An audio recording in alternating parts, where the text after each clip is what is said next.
Popular public television host, best-selling guidebook author, and an outspoken activist, Rick Steves has been teaching the wonders of travel and encouraging us all to broaden our perspectives through travel for more than 40 years.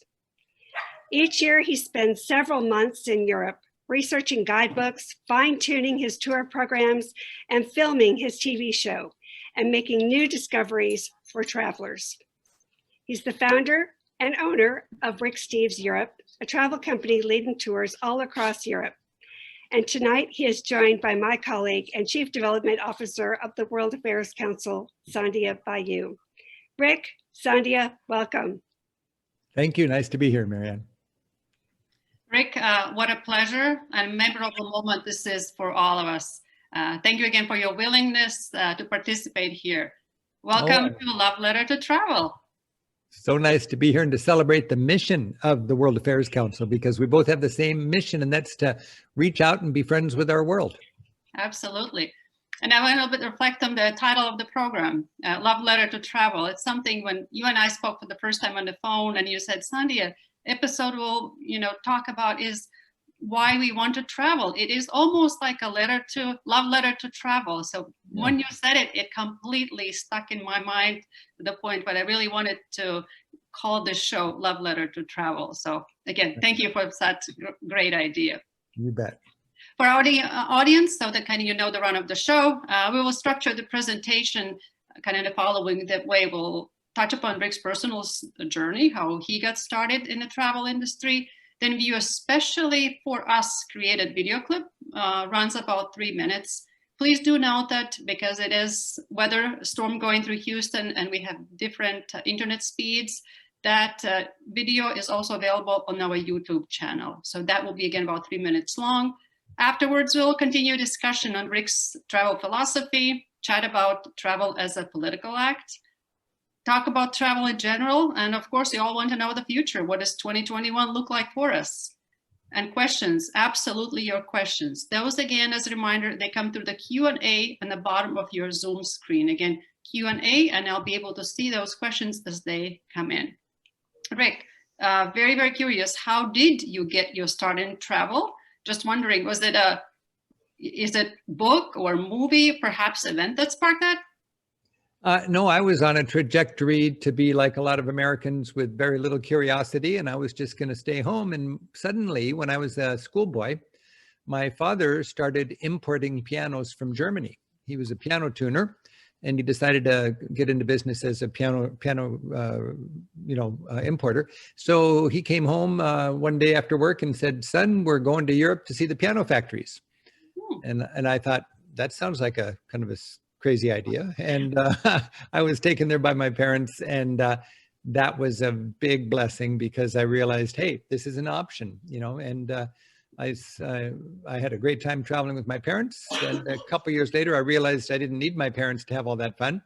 And I decided to go to Europe on my own, and I started learning from my experience. And I saw other people making the same mistakes I had made. And I thought if I could just package the lessons I've learned from my travel experience into a talk or a book or something like that, other people could learn from my experience rather than their own and have a better trip. And I'd have a good excuse to go back to Europe every year and update my material. So that's what I've been doing ever since I was a kid, spending 100 days a year in Europe and then teaching my heart out when I'm home. So in hopes that Americans can enjoy Europe as a springboard to world travel.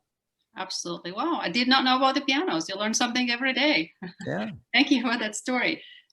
Jumping really quickly to today. Currently, PBS stations US-wide are broadcasting your latest series, season 11 of Rick Steves Europe.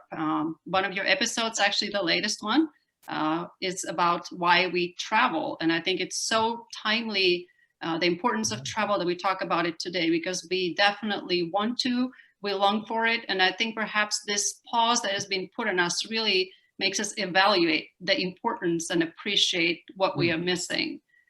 Again, we are so thrilled to have the opportunity to present the upcoming clip. And I wanted to ask you, perhaps might there be a preset, the stage, something that we would, as we lead into the episode? Sure. Yeah, every 2 years for the last 20, 25 years or so, I've been bringing out a new series. And this year is a little shorter than normal because we were going to do 2 shows in Poland and 2 shows in Iceland, but we had to cancel them. But we did do 7 shows, and I thought I wanted to make one more show. And I thought when we were locked down with this COVID thing, it was so clear to me the value of travel.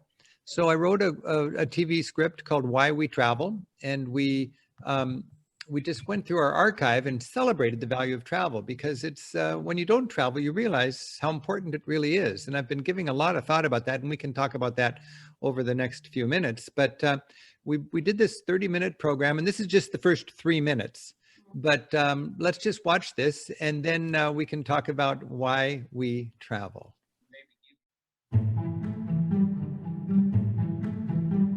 The joys of travel are wherever your journey takes you.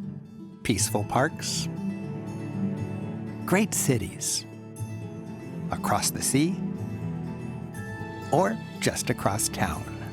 Even when we can't travel physically, we can venture out in spirit. Travel is a mindset. Travelers follow their dreams, and mine generally take me to Europe. We travel as tourists to have experiences, to have fun. Going to new places invigorates us. It's exciting. On the road, we get more out of our lives. Seeing our first Michelangelo, exploring our first castle, savoring something straight from the sea, reaching for high-altitude thrills, being enthralled. Of course, travel is fun, relaxing with abandon, not acting our age, going for broke, joining the party. Travel is also sensual. We see like an artist. We listen like a poet. We taste the unfamiliar. We celebrate with all our senses. Fantastical. Travel heightens our emotions. It makes us really feel deeply the beauty, vividly the power, and thoughtfully the humanity. This enhanced experience changes us. It stokes our appetite for life. Travel is also about people, relationships. We savor conviviality with old friends and with new friends.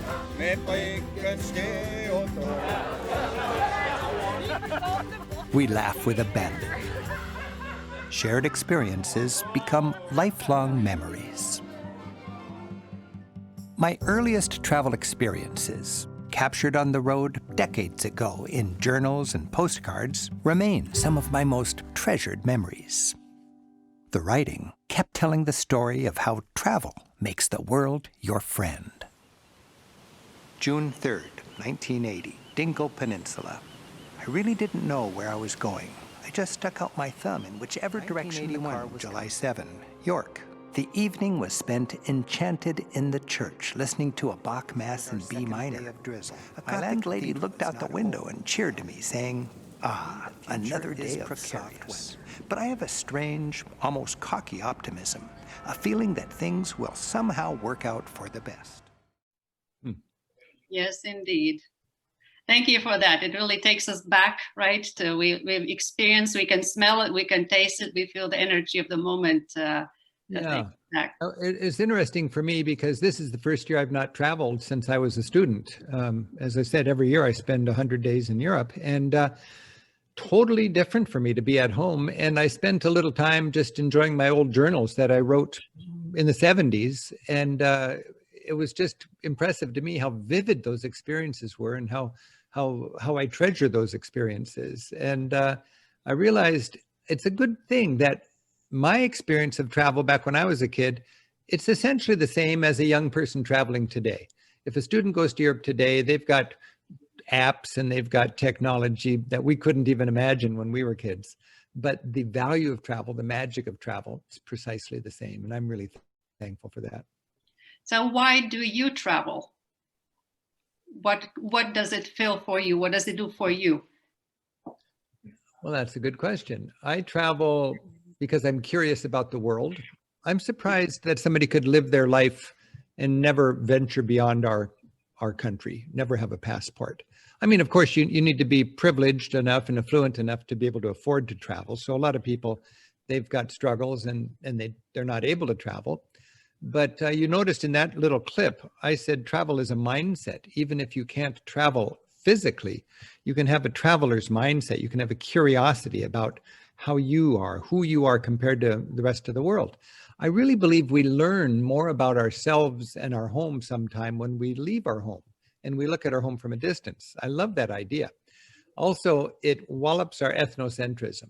You know, if you're a big country, you tend to be ethnocentric. You tend to think you're the norm. Mm-hmm. I think I'm talking to people in Texas right now. I think if you're a big state, you might think you're the norm. You know, you don't have that, you know, we're the top of the heap if you live in a little tiny state. But I can understand Texans being proud. I can understand Americans being proud. I can understand Germans, Russians, Chinese being proud. And the consequence of that pride is ethnocentrism. We do it right. A lot of Americans are treated like ugly Americans. And I've thought about this for about 30 years. And the Americans who are treated like ugly Americans are treated that way because they are ugly Americans. They're not bad people, they're just ethnocentric. Sandhya, you're from Latvia, right? Latvia is a tiny country. There must be like 2 million people that speak Latvian, and you cannot think you're the norm. But here, if you're buried deep in the United States and you've never had the opportunity to travel, you could think you're the norm. So I like to inspire and equip people to get out of their comfort zones. And I like to inflict on people culture shock. Because for me, culture shock is a healthy thing. It's the growing pains of a broader perspective. And when we travel well, when we travel thoughtfully, when we travel, I think the Rick Steves way, this is fundamental to my philosophy about travel, we take home what I think is the most important souvenir, and that's a broader perspective. Mm-hmm. That broader perspective is critical. And I know that's part of the whole mission of the World Affairs Council, is to remind us that we're 4% of this planet. And we're a very cool 4%, but we're not any more special or precious than any other 4%. And the more we travel, the more we realize that. The world's not a pyramid with us on top and everybody else trying to figure it out. We have the American dream, but I think Latvians have the Latvian dream, and my Norwegian relatives have the Norwegian dream, and my friends in Sri Lanka have the Sri Lankan dream. Sure. That's not an insult to the American dream. That's a beautiful thing. That's a festival. That's a celebration. And when we travel, we get an empathy for the other 96% of humanity. And it humbles us a little bit. And it lets us realize the world is filled with joy and love and families and wonderful people. I know that because I've traveled, and I bet you know that also. But if somebody had never traveled outside of the United States, they might not realize that there was so much joy and love in a little place called Latvia. Very true. Actually, I like your philosophy. You say travel is freedom, one of the last great sources of legal adventure. Travel is intensified living with maximum thrills permitted. It's a recess, and we need it. Well said. Yeah. Who wrote that? Traveler named Rick Steves. I wrote that when I was a kid. I wrote that when I was a college student. And I really felt that way. And it's that way to this day. And that's why, it was so much fun writing that show. We just saw 3 minutes of. It's 30 minutes. And you'll see it on KUHT or Houston, whatever it's called now, Houston Public Media. Uh-huh. And I'm so thankful that we have public media to be able to share this sort of celebration of diversity that this planet can be. And it's one of the shows that I'm just so happy to bring out. But when we travel, we do enjoy celebrating the fact that we are a family of nations. And it makes life more fun. And it also makes us, I think, Thank you, honey. Oh, Oh my goodness, it makes us just a better part of this planet. that was nicely said. Life. Actually, since you just referenced Houston, public media and the clip, there's actually already a question that has come in, and I think it's very timely. In the promo I mentioned, what was your first castle? Can you share a memory from it? My first castle. Yes. Whoa, that's a good question. My first castle, it was probably a ruined castle on the Rhine River. And, you learn when you travel that there's so much history in what you're looking at. And you go to these castles on the Rhine River and you imagine what it was like when, 800 years ago, when there were 200 independent countries in what is today Germany, each with their own dialect and customs and crown jewels and palace or castle. And you see these proud little castles. And you think about feudalism, and you think about the need of a castle if you don't have a strong central state. And then you look at most of the castles that they're destroyed, and you realize, oh, the French destroyed those just when the French had the upper hand, so they wouldn't be a problem when the French didn't have the upper hand. And then you look at the romanticism of the late 1800s when you think, oh, Germany was uniting. And there was this idealistic notion that all the German-speaking states should be one state. Mm-hmm. That those 200 little dukedoms and fiefdoms, the one thing they had in common, I think, was they spoke German. And, in about 1870, they created one independent state about the size of Montana. And today it has about a quarter of the population and about a quarter of the industrial capacity of the United States of America. It's a pretty lean and mean, mighty economic machine. And when you go to those castles, the more of the story of Europe and the history you can weave in there, the better. And I remember being inspired by my very first trip when I was 14 years old to enjoy the history, to the degree where I actually got a history degree when I was in college accidentally. I didn't realize I was just taking history classes for fun. I woke up in the dorm one morning and it occurred to me I have 7 history classes, 3 more and I'm a historian. Let's push on through. But it was just a delight because I had traveled and gained a taste for history. And even today, I'm so appreciative of history. I got my history degree because I loved history, and then I got a business degree thinking I should get something practical. Mm-hmm. But when I look back on it, I think my history degree was every bit as practical as my business degree.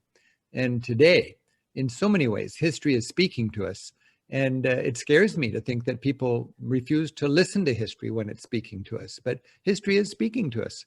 And I think it's a great opportunity for people with a love of history to remind our neighbors about that and to take those lessons from the past seriously. Absolutely. And I think understanding history is critical as we go into what you reference travel as political act, or what we do, the soft diplomacy, right? We have to be respectful. Yeah. We have to understand why things are a certain way and, again, be sensitive to that. Yeah. I also know that you referenced in your work that 9/11 also changed a lot of your perspectives and what happened to the travel. It happened to many of us and in different ways, but it obviously affected travel as well. And it was a big changer in your perspectives as well. Yeah, well, it changed my focus of my teaching. Sandy, when I look back, I've been teaching since I was in my 20s. That was a long time ago, in the late 70s. And at first I was just teaching budget tricks. How do you catch the train? How do you get a good youth hostel or a hotel? Where are you going to buy your lunch? And then I realized you can learn that in a book. So I wrote a book called Europe Through the Back Door, and that was my How to Travel book. I update it every year, and it's 40th edition now. In the 90s, I wrote a book called Europe 101, History and Art for Travelers. And this was just a fun and practical sweep through the story of Europe, history and art from the pyramids to Picasso. And I just realized that's what's really exciting is enjoying the history and the culture and the cuisine and the wine and the art and all of that. And then, so I was kind of sliding up a Maslow's hierarchy of travel needs. First, the budget practical tips, then appreciating the art and the history and the culture. And then after 9/11, I realized the pinnacle of that teacher's Maslow hierarchy of travel needs was to travel in a way that lets us better understand our world, that gets us out of our comfort zone, gives us an empathy for the other 96% of humanity, and helps us be better citizens of the planet. And I remember after 9/11, my lecturing kind of got politicized, and I would give lectures all over the country. I gave lectures in Houston, and people hired me to give a travel talk, and it was more political than budget tricks.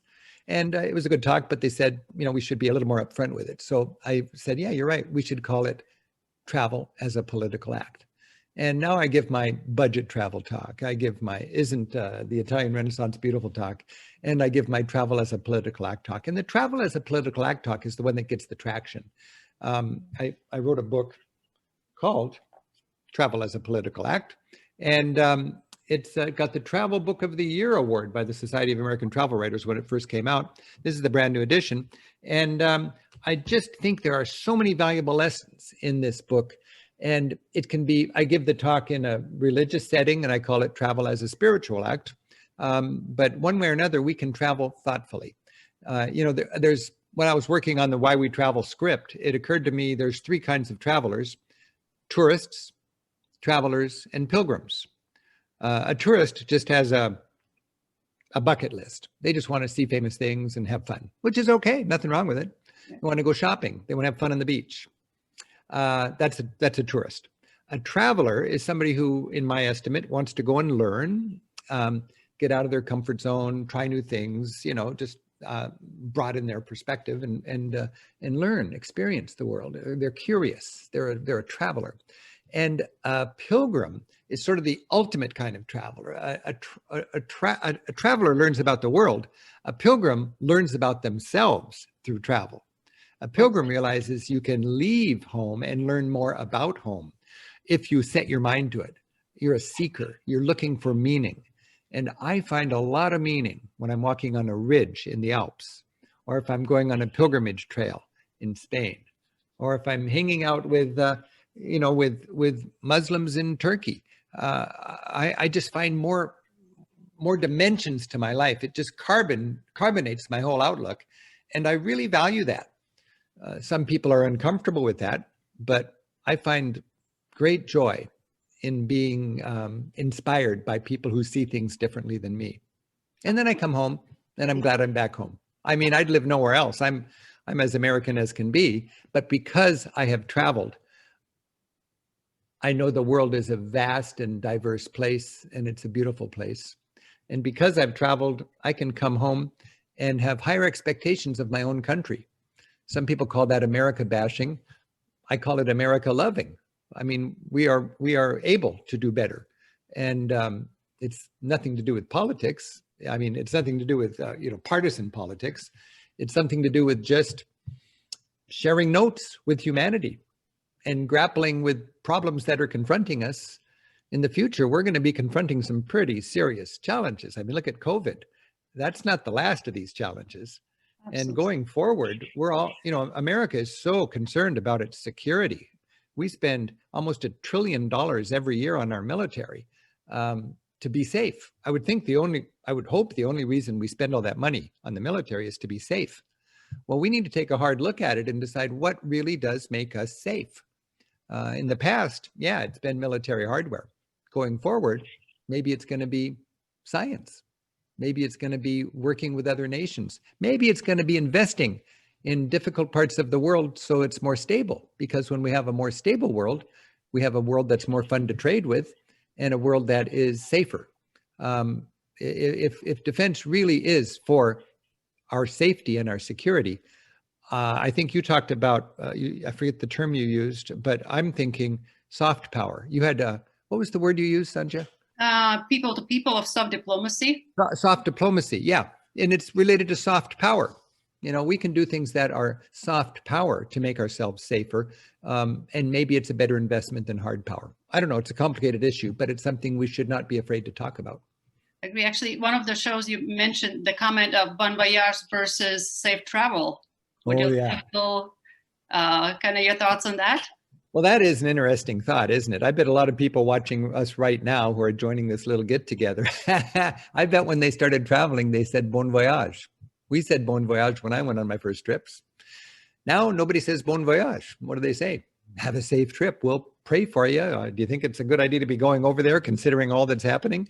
I can very confidently say the world has never been we got to forget about COVID because that's a difference, but just, apart from COVID, the world's never been a safer place to travel in. I mean, statistically, it's safe to travel. I think that there's a lot of very, very frightened people now that weren't frightened before. What's the difference? Well, I think there's fear, and fear is for people who don't get out very much. And the flip side of fear is understanding. And when we travel, we gain understanding. I would bet the most fearful people in our country, of the 300 million Americans, the most fearful of them are the ones with no passports, who are buried deep in the middle of our great nation, whose worldview is shaped by commercial news media. Those would be the frightened people. Am I courageous, or am I just more experienced because I'm not so afraid? I don't think I'm any more courageous than anybody else, but I've had the blessing of being able to travel, and I can come home and have a better assessment of what the rest of the world is like and how endangered we are. So I just feel like, fear is not a good thing. Some great leader a couple generations ago said we only have one thing to fear, and that's fear itself. And I think we've forgotten that. And I think there's a lot of wisdom to that. Fear can make us easier to manipulate. And I think there's too much fear right now in our country. And if everybody traveled, we'd be a less fearful place. I completely agree. Have you ever counted how many countries you've been to? It's funny because I've got a personal bad attitude about counting countries you've been to, because it doesn't really mean anything. Right. You could have gone to 100 airports in 100 different countries, and you would know nothing about the world except how do you eat at an airport. I would say, how many friends have you made? How many customs have you embraced? How many times have you got out of your comfort zone and try something different? So I have, Sonia, I've really never counted how many countries I've been to, because I just think it's a deceptive number. But I have treasured the new experiences I've had. I'm a cultural chameleon. I am physically like a chameleon. When I change cultures, I change my appetite. I want to embrace what the locals do.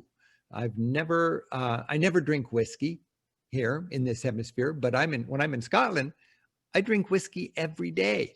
I have a little flask of whiskey and have a wee dram. I don't remember ever brewing a pot of tea in this hemisphere, but when I'm in England, a spot of tea feels just right, because it's in England, that's what they do. I don't think I've ever ordered a beer in Tuscany, because that's where I get a nice full-bodied red wine. And I don't think I've ever had a glass of wine in Czech Republic, because that's where you get the very best beer in all of Europe, as far as I'm concerned. So I love to be a temporary local. I just really do. And it's a very important skill of traveling. Embrace the local, whatever the locals are doing. If you're in a bar and you're wondering where do I get my favorite drink? It's not your favorite drink anymore. You are going to drink what the locals are drinking. It's cheaper, it's better, you're going to make more friends, and you're going to broaden your perspective. Earlier, kind of question of what do you think we could do more to encourage people to come and visit the US? And also a bit that reversed, but it kind of along, of what message can we help? And certainly we as a World Affairs also, we bring that mission to make sure people are comfortable, perhaps of the unknown as well, right? Well, think of how Americans react if one person is killed by a terrorist in Spain or in England, how we overreact. I mean, when we overreact to terrorism, I think we are empowering the terrorists. As a matter of principle, Europe does not let themselves be terrorized by the terrorists. I mean, they get the bad guys and they make themselves safer. It's a serious problem, but they don't overreact to it. I think Americans forget that statistically, we're in the news in the eyes of other countries because of the high homicide rate in our country. We lose 1,000 people a month to gun violence in our country. So if we wanted to be a little more inviting place, we might take a look at that, because a lot of people think of the United States as a more dangerous place to come because of the gun violence in our streets. Apart from that, I think we need we got to think of our country as a brand. You know, this is the brand of America. If you have, think about the leadership, think of the message that goes out with our leadership. If you have an ambassador in Berlin from the United States to Germany who does not speak German, who does not understand Germany, and does not like German food, who's famous for going to an American restaurant in Berlin, and has no interest in speaking German, that's not a good representation of America. That's an insult to Germany. Now, with some presidents, and I won't say which, we have an ambassador staff that is basically like that. They don't care about the local culture. They don't speak the local language. They don't like the local food. And then with other presidents, we have ambassadors whose life passion has been that particular country. They speak the language, they know the culture intimately, and they love the food. Which one sends a different message to that populace about what the United States thinks of them? And if you have an ambassador that's famously disinterested in Germany, why would Germans want to come to our country with that kind of disrespect? So I think the foreign service, personnel that represents our country to the rest of the planet should respect those cultures. And I'm so inspired when I go to an embassy in a country like Estonia or Latvia or Bulgaria, little countries that are not understood by the United States, and you find an American in the embassy and in a staff of Americans in the embassy that really understand and love that culture. That to me is just really great. And I'm so proud of that. And I'm equally unproud of the opposite, which is often the problem. Yeah. Kind of general question and people skills question. How do you meet the locals when you travel? Back to that conversation, because when we watch you in action, it's so natural and so comfortable. How do you initiate that conversation? And just initiating is one thing, but make them open and actually share, and this, what we see, the pleasures and the joys of friendship that's almost created. Yeah, on almost every one of my TV shows, and I've produced about 140 of them that you've seen in Houston over the years, it's almost always I introduce my friend and fellow tour guide, so-and-so. It seems like I have friends everywhere. And I'm just hiring them to be my friends. They're tour guides. Anybody can hire them. So it's kind of cheating, but for a couple $100, you can hire a guide for a half a day and you got friends. And you get to know them and you ask them questions and you become buddies and they show you around, and it's a luxury. I just love it. So, that's the easy way, is just to hire a guide. I went to Cuba with my family a couple of years ago, and I couldn't find Havana on a map of the island, but we hired a guide for 4 days. It cost us $100 a day for a guide in a country where the average wage is about $100 a month. Yeah. And we paid $100 a day for this guide. It was a great gig for this guide. And he was there at breakfast and he tucked us in at night. And there was 4 of us. It cost us $25 a day each for this local guide. What a deal. That made all the difference in the world, because we had a local friend and we were helping the local economy. And this person was our shield against con artists and thieves. This person was our translator. This person was our negotiator. This person was our historian. This person was our political gossiper. Mm-hmm. I mean, it was wonderful to have this friend.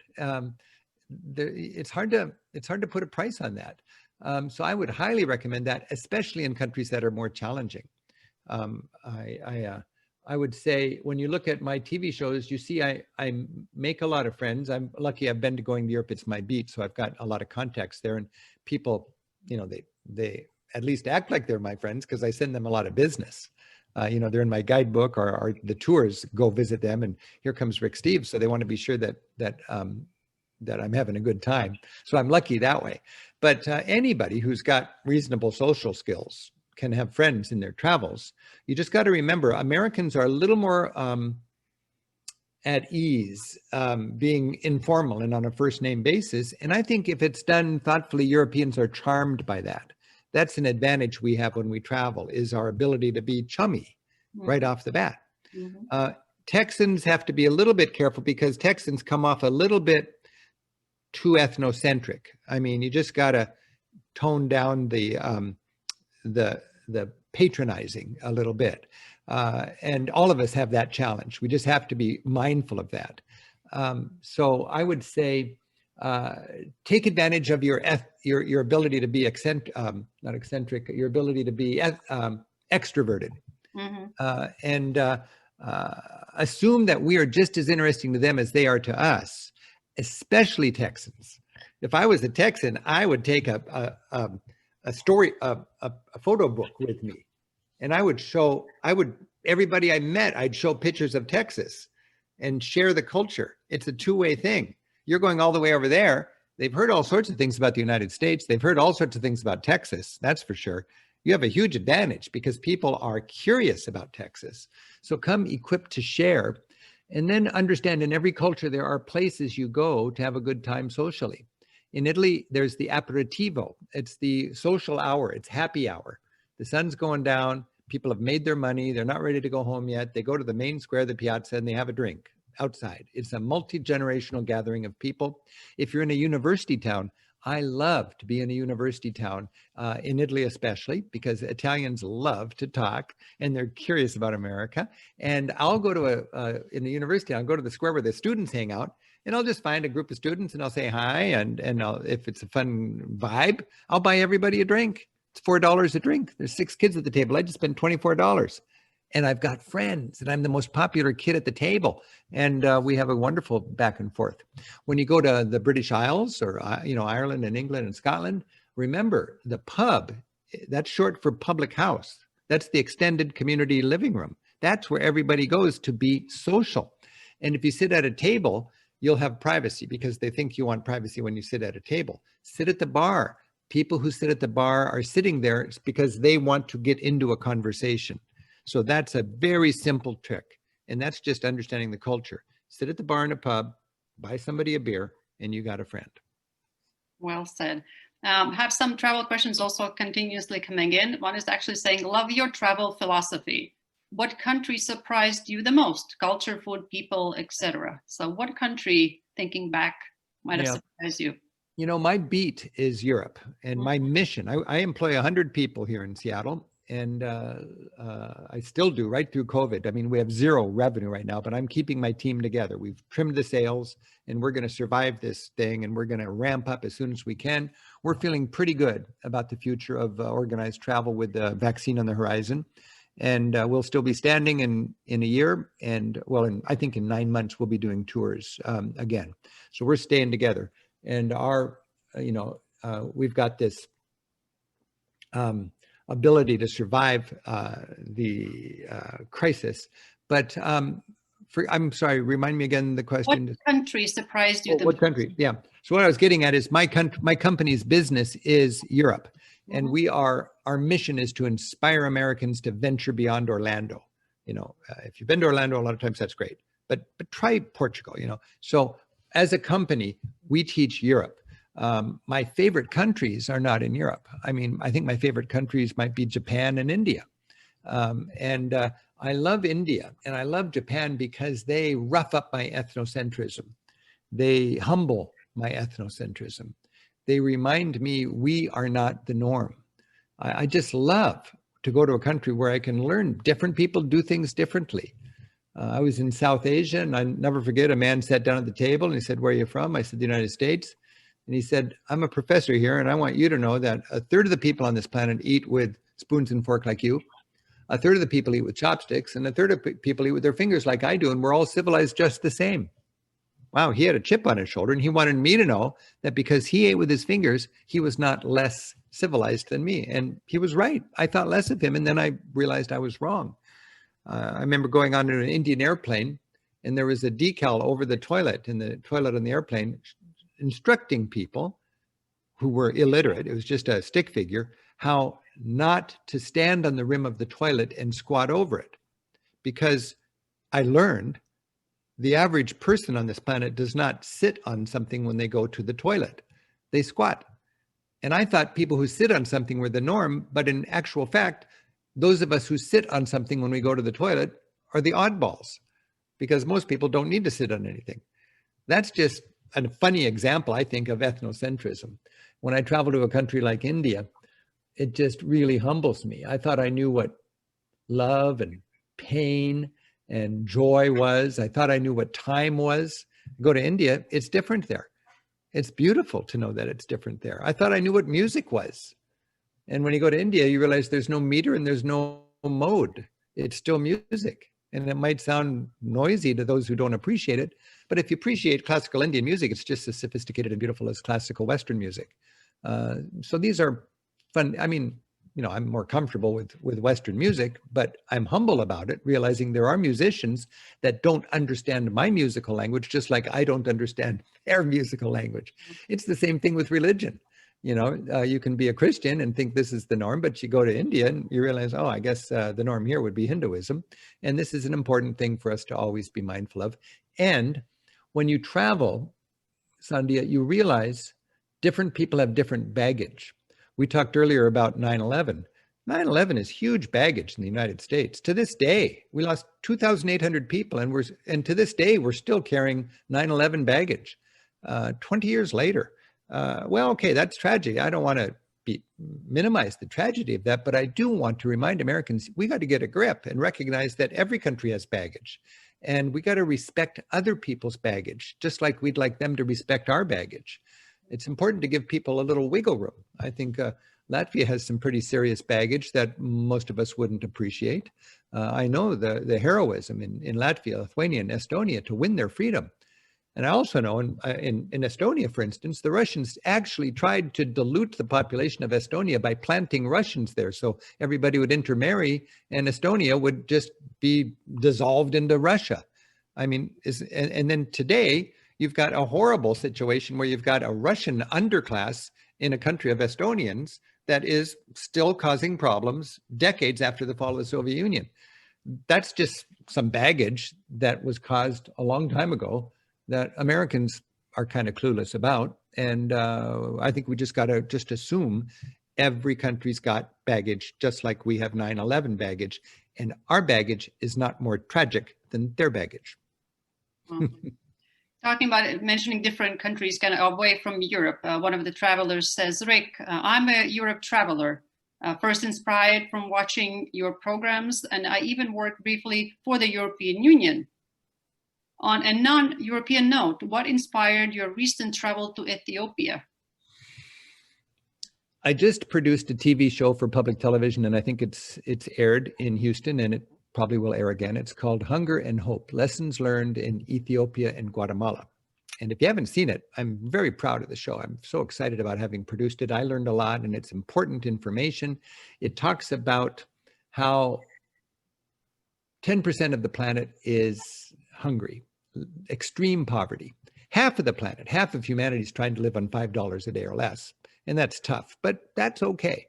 But 10% of humanity trying to live on under $2 a day, that's really, really the challenge.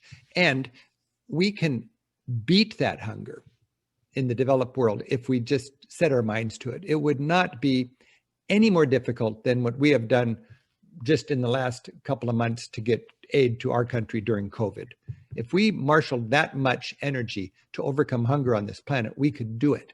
Now, you can do it because you're a person of faith who believes in the golden rule and you want to love your neighbor.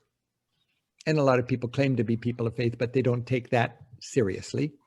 Or you could do it because you just want to be in a safer world. And you can be in a safer world if you overcome extreme poverty. It's a pragmatic, practical investment. I don't care. You can do it for a little of both reasons if you want to. But the fact is, this is a possibility. We could beat hunger in our lifetime. And there is smart development aid today that is really, really effective. Many people, especially in the United States, especially privileged white Americans, are inclined to be skeptical and cynical about development aid overseas.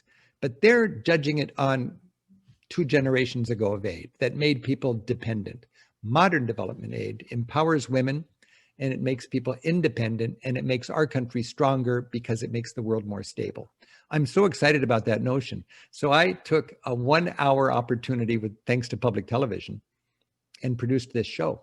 and you can watch it anytime. You can stream it. You can find it. All of my shows are available on my website anytime. Just go to ricksteves.com, go to the TV section and click, and you can watch it.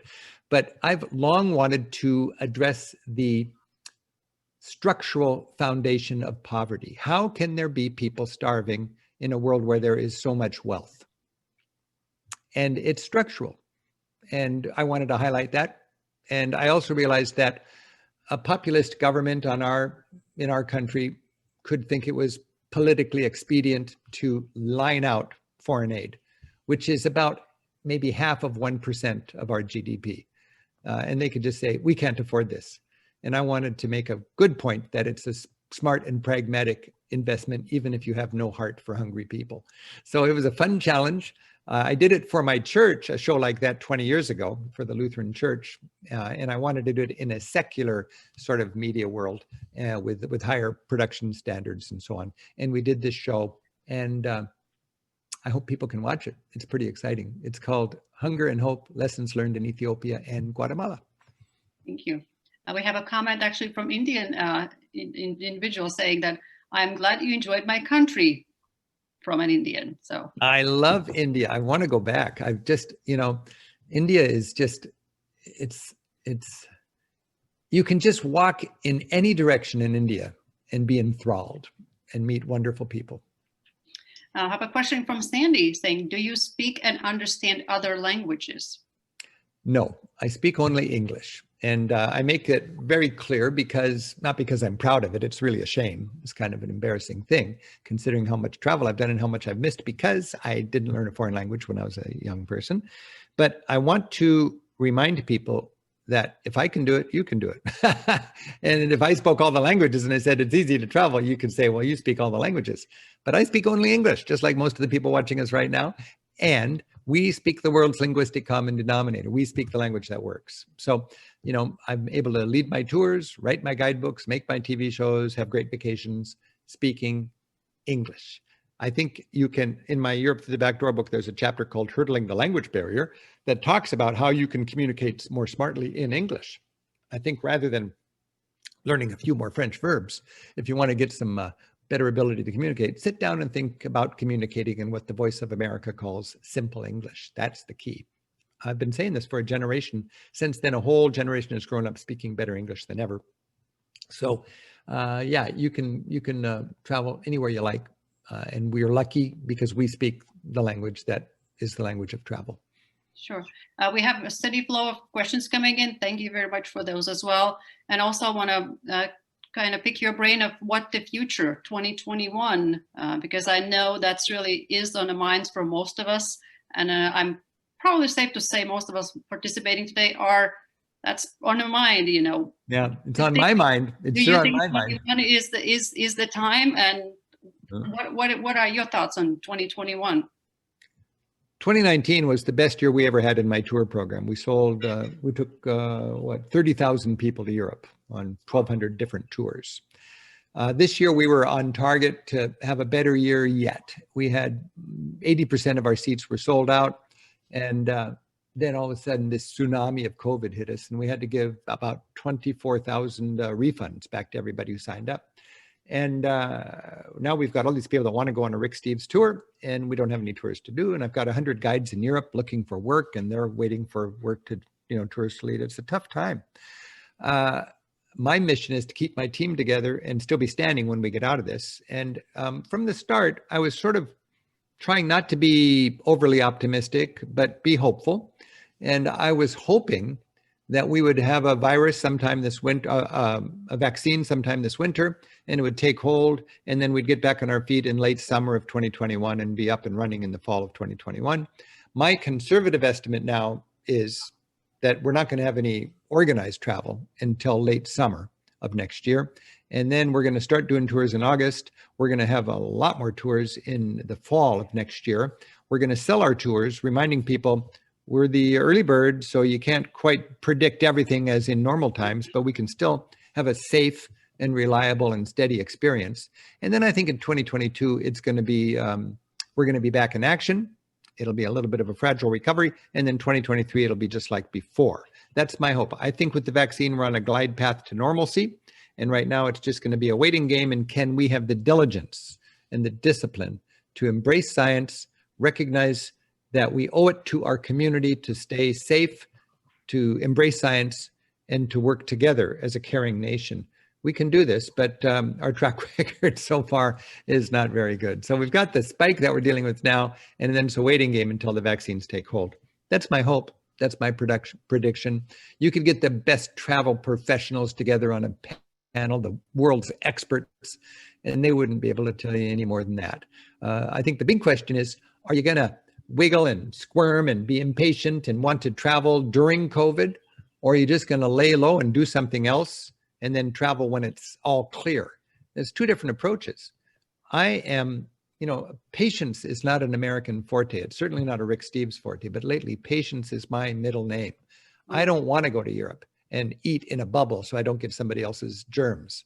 I'm going to go to Europe and travel in the Rick Steves way. And there's nothing, Rick Steves travel and social distancing have nothing to do with each other. I want to go to Paris and have my cheeks kissed. I want to go to Rome and crowd into the piazzas and then get a gelato and do the passeggiata strolling down the pedestrian boulevard. I want to go to pubs in Ireland and clink glasses with people who believe strangers are just friends who've yet to meet. I want to go to Latvia, Lithuania, and Estonia and learn a lot and have a great time. I'll take you. Great, yeah. But that's just going to take a little patience. But we're going to get there. We're on the way to normalcy. I have a couple similar questions about European country. There's one that keeps calling you back and back and back. Is there one? European country. I've spent 3 or 4 months a year in Europe every year. I've done that since I was a kid. I've done that. My first trip on my own without parents was in '73, the year I graduated from high school. So that's a long time. That's way more than 40 years ago. I'm thankful that I really never get tired of Europe. There's so much to love about Europe. And wherever I go, I'm having a fascinating time. Now, lately, I have a responsibility. I have to keep my guidebooks up to date. I have to make sure my tour program is good. And I have to generate content that I can put into new TV shows. So I'm revisiting the places. I'm going to places that have a lot of interest and demand. And every year I go back to those and I update my material. So I'm not really truly on vacation. When I'm traveling, I'm working. If somebody asked me, what's your favorite country? I would say, well, if you forced me to say what I found most interesting, you could take a look at the TV shows we've produced. I just was working with the people in public television, and every year I make this gazette that explains all our new stuff. And on the back, it's just a list of all the shows that we have that are in circulation, that are in rights. And there's more than 100 half-hour episodes of Rick Steves Europe. And I've done 2 shows out of the 100 on Norway. I've done 4 shows out of the 100 on Ireland. I've done 8 shows out of the 100 on Spain. And I've done 18 shows on Italy. So probably you could say Italy is my favorite country, given the fact that we've done 9 hours of television on Italy. And I do want to remind people, if you enjoy any of the shows, you can always go to ricksteves.com and just go to the TV section and watch whatever you want. And that's something we are, especially during COVID, happy to do, is to make sure that our content is available for people to enjoy. And I can't believe, I'm looking at the clock, that it's just been ticking. I had no idea where an hour went by. I felt like we've been talking 15 minutes and we have so many more hours to go. But I will have to say, that we'll probably have to stop at this point. And again, I know there's so many other questions in there that we're not able to get to. Again, thank you, our membership and friends and guests and supporters, for this fantastic opportunity.